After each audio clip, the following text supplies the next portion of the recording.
Speaking of drama, we've been covering the Sixers saga all week, but let's take a Vegas angle on the situation. The win total comes courtesy of Caesars Sportsbook. Philly is listed at 50.5 wins for the season right now. With the uncertainty around Ben Simmons, Vince, would you go over or under on that total?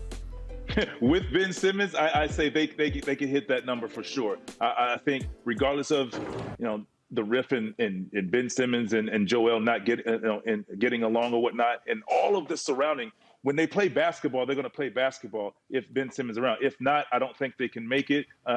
Obviously, there's a lot that depends on what they get from Ben Simmons, if he's not there at all and they don't get anything. I think they just missed that number if there's no Ben Simmons.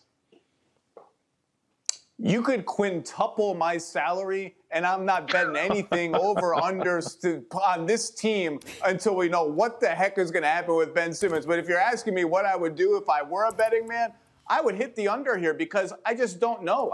Is he going to play? Is he not going to play? What are they going to trade him for? Are they going to trade him for rebuilding assets that don't necessarily help the team now, but that they might flip for another star player later? I don't know. I do know that Joel Embiid, the other tentpole star player, typically is going to miss 15, 20 games at a minimum for injury, rest, maintenance, whatever. And I'm not optimistic about those other 20 games if Ben Simmons isn't there. So 50.5, that's a high line in an Eastern Conference that is beefed up from top to bottom, so I'm taking the under. Wait, just quickly, Zach, I listened to the Lowe Post, a great podcast you had with Bobby Marks recently.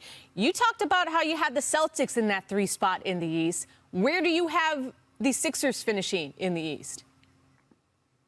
A big fat who the heck knows? I'm not penning in Boston third. I think Boston has a much better shot. I think Boston has a much better shot for third than people are giving them credit for. Miami's there, Atlanta's there. It wouldn't surprise me if Philly finished 5th or 6th. I mean, we just don't know. The East, all those teams I just mentioned are vying for that 3rd spot, which means someone's getting 6th, which means someone that we don't expect to be at risk for the play-in tournament is going to be at risk for the play-in tournament. It could be Philadelphia.